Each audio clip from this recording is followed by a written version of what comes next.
everybody who's here in person, and welcome to everybody who's tuning in on the live stream.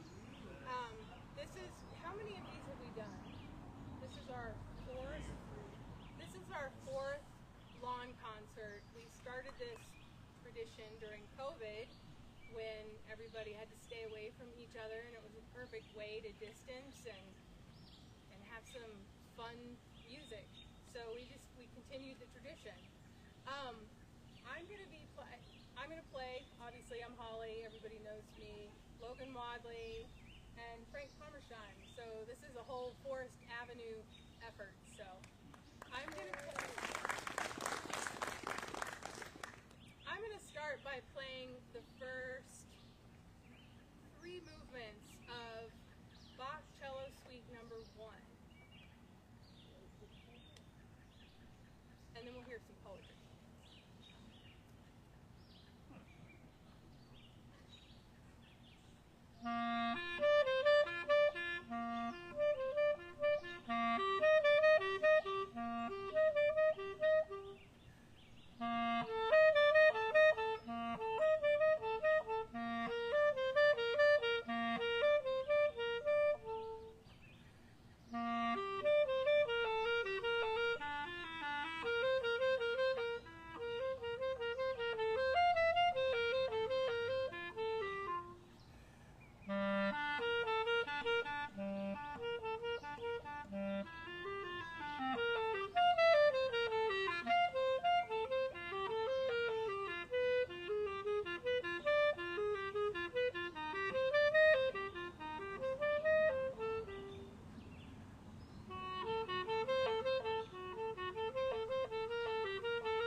movements after we hear some poetry from Pommersheim.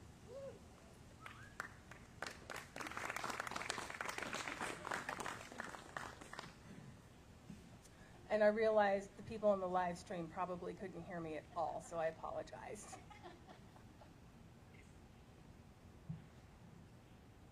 Put that wherever you feel comfortable. Thanks, Holly. Two things before I start. I want to thank Holly for putting on these events. Perhaps more important than ever to have a force.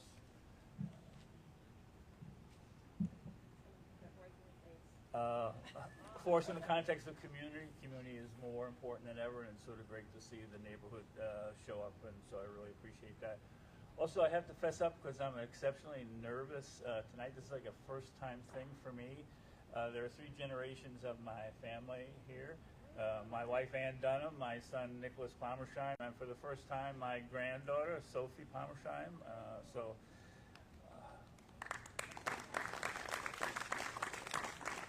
It's a tough crowd. So I thought since today's July 5th, I start with a poem about patriotism. As I look back, it's a poem I wrote post the election in 2016. And it's a very short poem, but I think it's still relevant today, maybe more relevant. It's called Buddha's Ode to Patriotism. Shower love, sow wisdom, it's the bomb. Stars on a flag. And you hear, but you didn't see it. The word bomb in the poem is B-A-L-M, not that other bomb. So there's a kind of trade-off in the context of the words. The next poem is called Buddha Stands with Standing Rock. Buddha Stands with Standing Rock. Hopefully most of you are still familiar with the struggles of Standing Rock. And so Buddha stands with Standing Rock. Water against oil. Flow against frack. Prairie against core. Horse against tank. Song against empire. Spirit against capital. Vision against history. Peace against war. Life against death. Midako Oyasin, all my relatives.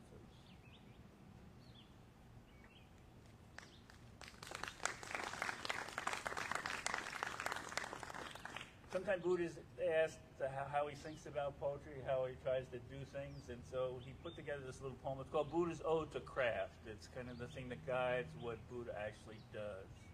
So Buddha's Ode to Craft. Brushstroke, few words, faint grammar, spirit work, conjured and made with human hands. A number of years ago, before I retired, quotation marks, from teaching at the law school, I taught Indian law for many, many years. And so more and more I used poetry in the context of that class. And in the last couple of years, I wanted to write a poem for my students to help to inspire them to continue to go forward and work in the field of Indian law. And so this is called Buddha Sends a Hunter-Gatherer Poem to Professor Pom's Indian law class. Cut complicity, gather reason, seek balance, show respect, find spirit, pour it all out. And I had it printed on a bookmark that has Starkville on it, and I gave that bookmark to every student in the class. With only one order, that they had to sleep with it under their pillow, so that they could hear it at night as they drifted off, because I didn't want them to drift too far away.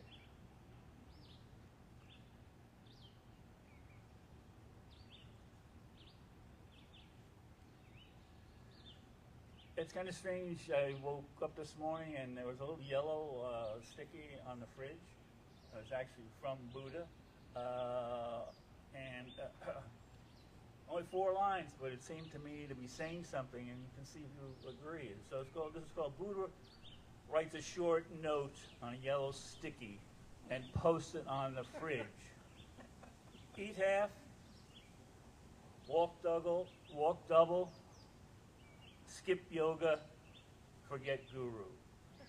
And originally, I think it actually said kill guru, you know, and in the Buddha world, I mean, using kill is not meant like murder, but Buddha being sensitive to current currents, he crossed out the kill and just said forget guru.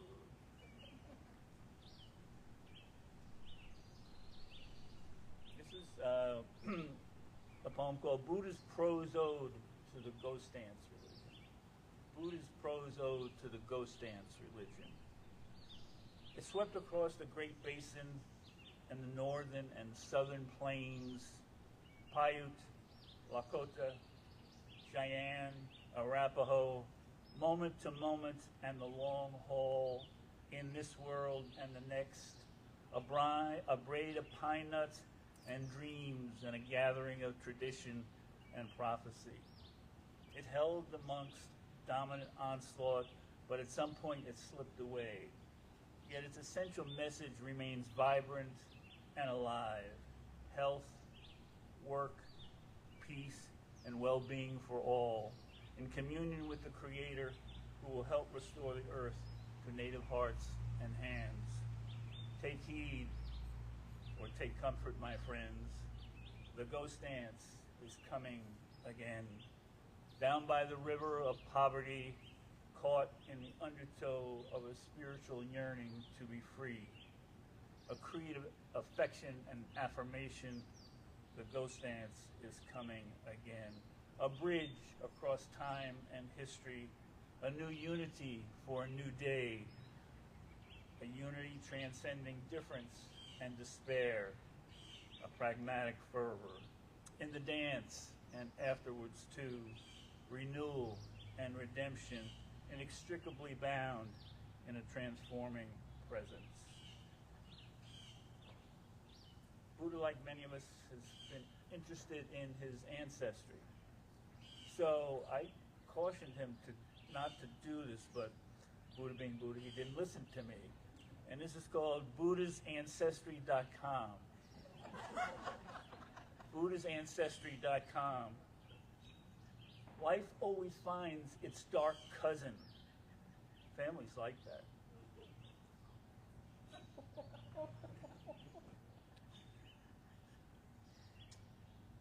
This is a poem called Buddha's Ode to Kintsugi. I don't know how many people know Kintsugi. It's only something that in our family we discovered recently. It's a Japanese tradition in pottery.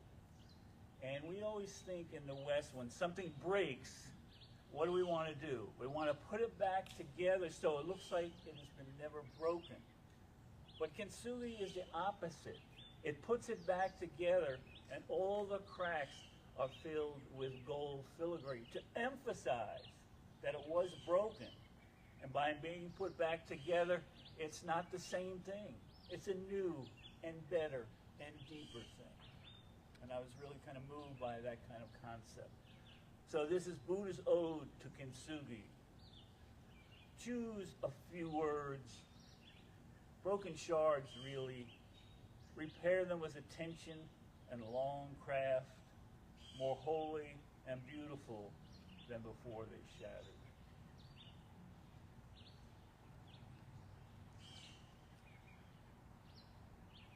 I'm going to say a name, and just by a show of hands, you can tell me if you know the name or remember the name.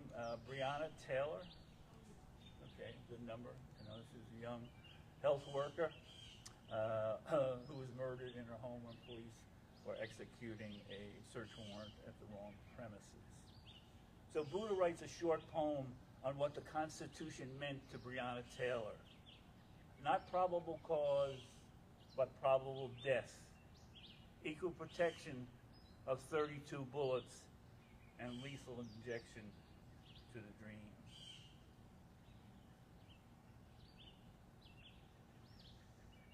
Buddha's Hymn to the Trees. There's some beautiful trees across the house, across the street to 200 Forest.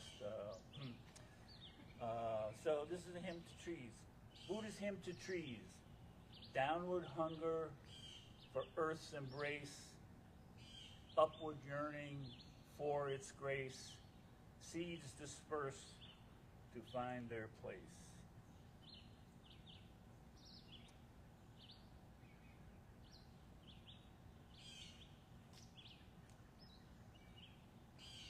My dad and my grandfather were very familiar with welding, and I think they believed I was sort of helpless, so they didn't bother to try to teach me welding, and I think that was kind of well-founded.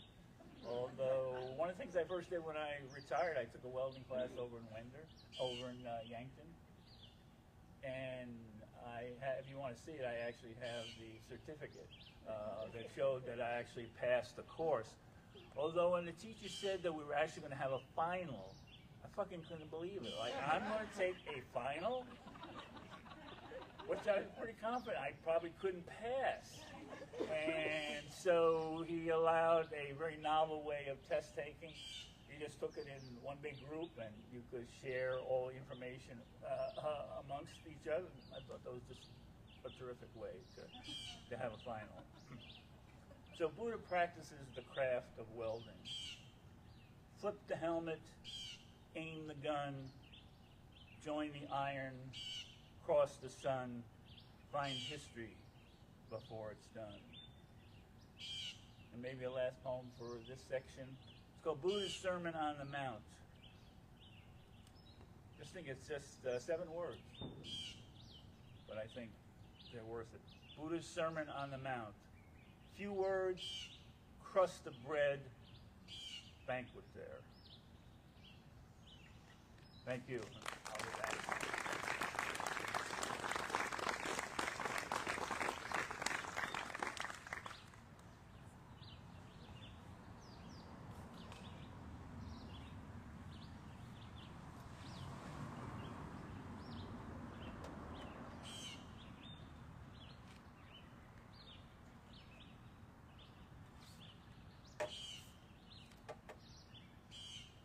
So I'm going to play the last 3 movements now of the Bach Cello Suite number 1, the Sarabande, and then the minuet. It's minuet 1 and 2, and then the gigue.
Sarabande with fireworks accompaniment. Yeah.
And now for a couple more poems.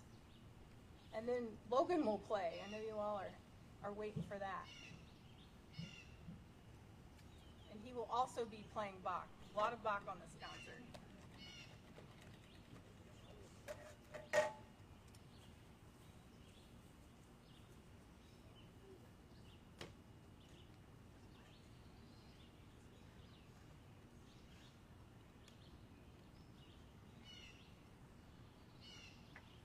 The first poem in this section is called All Souls Day in Arad, Romania. And it reflects on a trip that Ann and I took 2 years ago. My father was born in Arad, Romania, and was an immigrant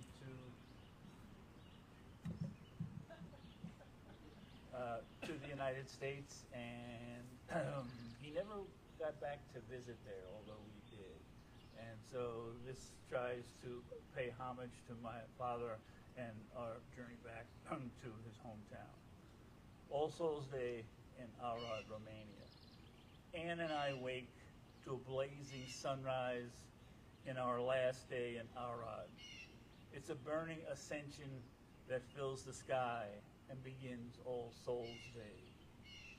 Then a vast murder of crows in prayer as they fly by our 10th store hotel window. It is a rite of holy magic and ancient blessing. Yes, Dad, that's the way it was. You should have been there where you were born and baptized. But then again, you were. You missed it in life, but not in death. We will always light a candle for you, Dad, and share the bread of memory as the sun sets and the crows fly across.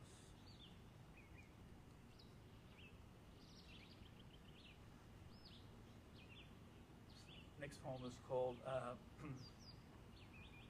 Buddha receives a note from an old high school basketball teammate. And when I played basketball a long time ago in high school, we were young working class players, and we said very little to each other. And so it was a surprise to receive a note from an old high school teammate. It's been so long.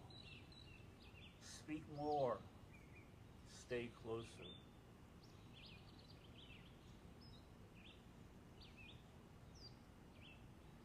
I mean, 8 words from a working class person. That's pretty good. There used to be a small group here in Vermilion called the Vermilion Area Poetry Readers Collective. I don't think any members are here tonight, and I don't think there's a single person here who's ever heard of this group. So Buddha sends a short note to the Vermilion Area Poetry Readers Collective. I don't read poems. I bite and chew them, searching for nutrition and enduring light. I spit the rest out. What remains tastes good.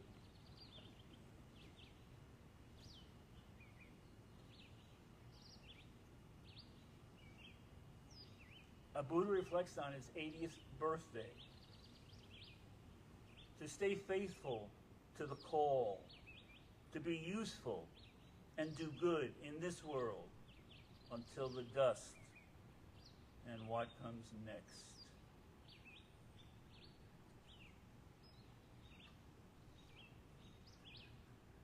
Buddha's very knowledgeable also in physics, and this is a Buddhist short lesson on astrophysics.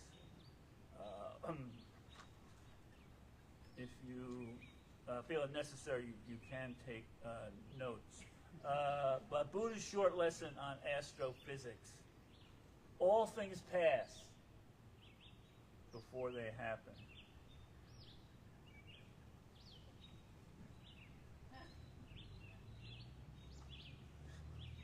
Some of these later poems may seem age-saturated, and that would not be an inaccurate observation. Buddha's first poem at 80.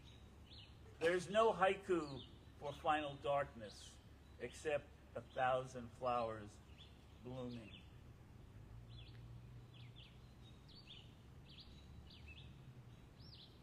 Buddha's working class prairie blues. And this is after Ted Kooser. Cut the cant. Even owls work the night shift.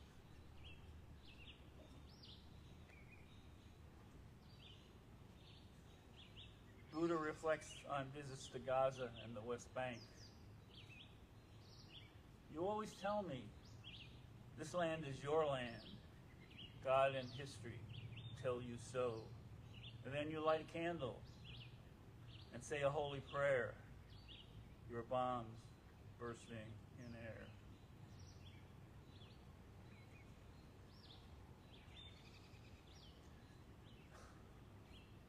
For some lifetime reading, I was reading about how capitalism has treated the body historically.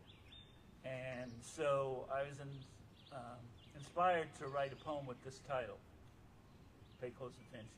Buddha reflects on capitalism's emphasis on the body as a machine with a spotlight on its imperfections, problems, and shortcomings. And I think the poem itself has considerably less words. But here it is. Buddha reflects on capitalism's emphasis on the body as a machine with a spotlight on its imperfections, problems, and shortcomings. Idleness, fatigue, distraction, spent labor, amortization, bankruptcy, death.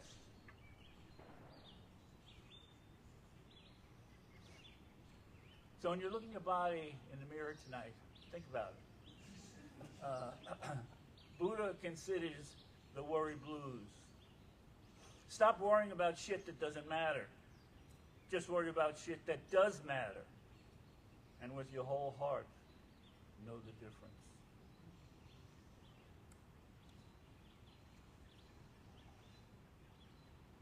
Buddha goes terse. Say more, but speak less.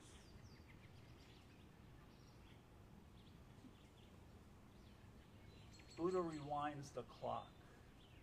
Buddha rewinds the clock. More and more, it's not dreams of anticipation, but winds of memory that blow us around.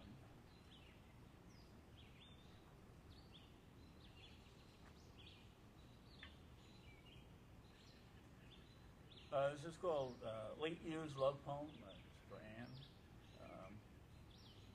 Each night, we hold hands, say grace, give thanks, break bread, clean the crumbs, embrace what remains.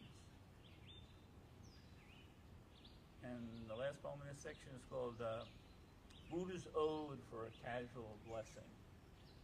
We live right across the street. We have a big backyard, and there's a dirt road behind it. And one time, a person was walking by, not a person we knew, and he just looked in, and I was sitting there and looked into our backyard. He says, "You have a beautiful backyard." This poem resulted. Buddha's Ode for a Casual Blessing. A neighbor walks by and says, "You have a beautiful backyard." Does he mean the garden? The flowers? The big blue stem? The basketball on the ground? Buddha? The red wheelbarrow? The two swings, one for children, one for adults? The hummingbirds at the feeder? Does he see the children, grandchildren, family and friends who have grown and gathered there over the years? Does he know the craft and love that make the braid? No matter, neighbor, thank you for the casual blessing, and peace be unto you.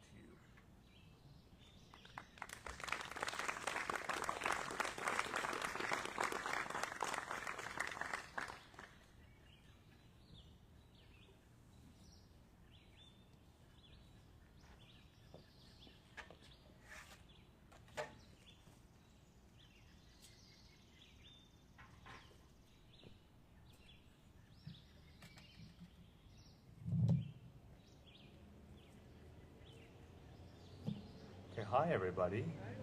For those of you who don't know me, my name is Logan Wadley. I am Holly's son. And as she said, we're playing Bach tonight. And so when I was trying to decide what to play, it was either between the Bach flute partita, or it was a lute suite that Bach wrote in 1735 in E flat major. And to spare the flute players in the audience, I decided to not play the flute suite, either Sorry or Thank You, whichever one you want to choose. And I'm going to play the lute suite.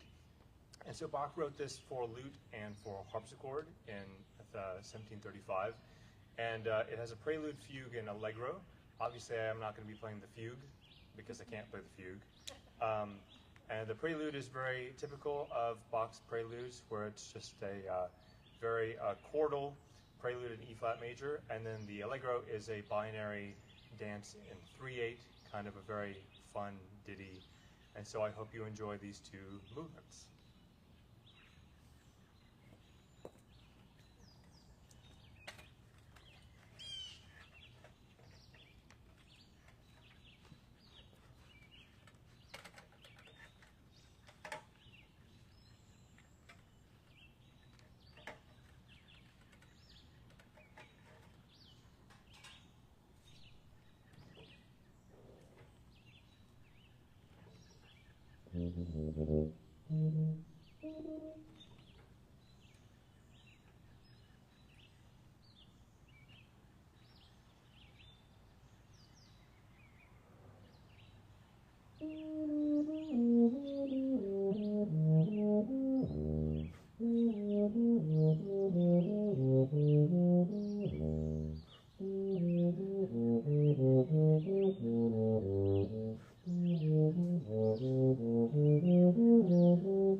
requires a little setup.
So before we play our last piece, I would like to thank all of you for being here tonight. It turned out to be a beautiful evening after those thunderstorms earlier today. So thank you all.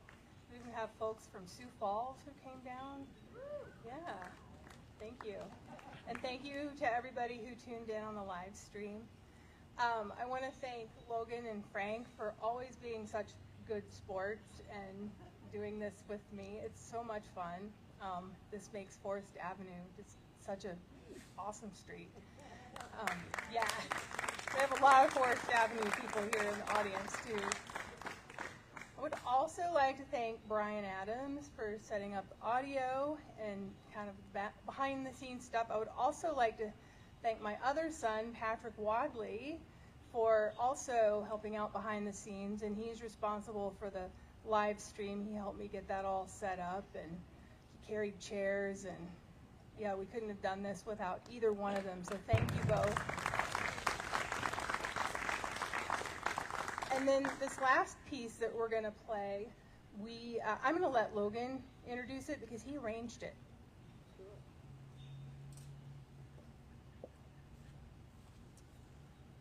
So some of you long haulers will recognize this piece. I arranged this a while ago, and it was so much fun that I wanted to do it again. This is called Caneros by Gaspar Sanz, who is a Baroque composer, 1640 to 1710, and that's even earlier than Bach. And a Caneros is the idea of like a canary, or from the Canary Islands. So this would be a dance, from this area, and it's a very fast dance, originally for solo guitar. But the lines worked out in a way that it actually works for a duet. I love this piece. Again, it's really short, so we'll get you all out of here. So thank you all for coming, and I hope you enjoy this last piece. I think Frank had a couple more, 2 more poems. Okay.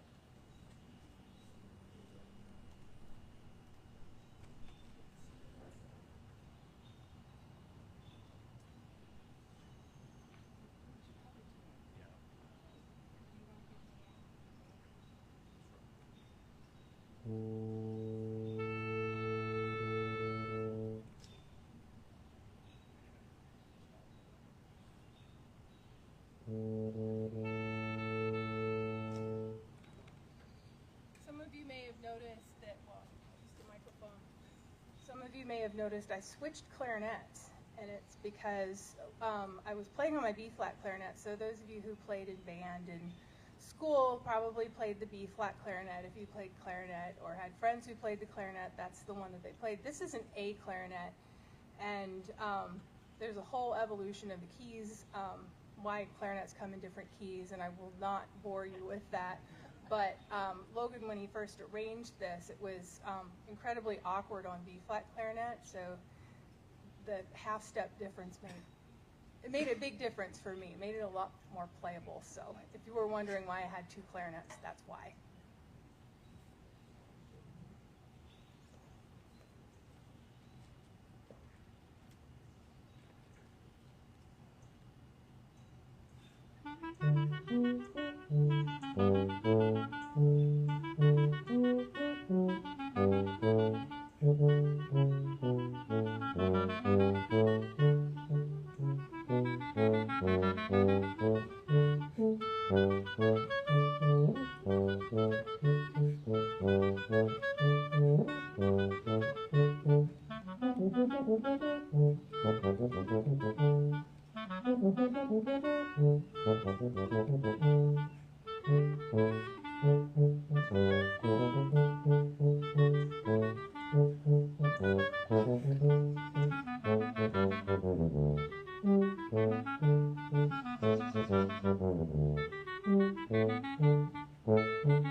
So Frank has to have last word.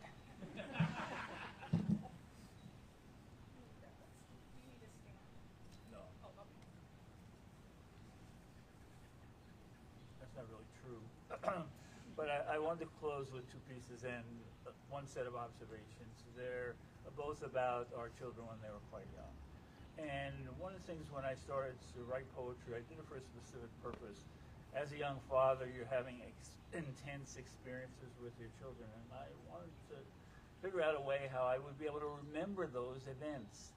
And for me, it just turned out to be writing poetry. And the two pieces I'm going to read, occurred 40, 50 years ago, and they're like yesterday to me. And so, the first poem, and this derives from an experience with our kids, roller skating over at the rink in Yankton. Roller skating with my son and daughter on New Year's Eve afternoon. It is the last skate of the afternoon for couples and trios only. Nicholas on my left, Kate on my right. We skate hand in hand. I close my eyes. We move as one, the blood pulse at eventide. My sins forgiven in their heart's ease. The second one is a little prose short piece. Has very heavy political ramifications, so pay close attention. It's called Competition, a Fiction. I'll always remember when Kate won the 400-meter freestyle state swimming championship. She was 17. Roger Grant, the local Kello sports editor, interviewed her live on the 10 o'clock TV news. She stood there shyly with her goggles and swim cap in her hands. Well, Kate, that was quite a performance. What do you attribute it to? I don't know. I just concentrate and practice as hard as I can. And when they fire the starting pistol, I just do the best that I can. You're quite a competitor. No, not at all. I don't give a fuck for competition. Mr. Grant blanched and screamed, what do you mean you don't care about competition? Kate said, I mean, competition is not important. Effort is important. Decency is important. From each according to ability. and to each according to need. That's what's important. I don't know, Kate. Where did you get those ideas? From my father. He's a communist. Here in South Dakota? Thank you.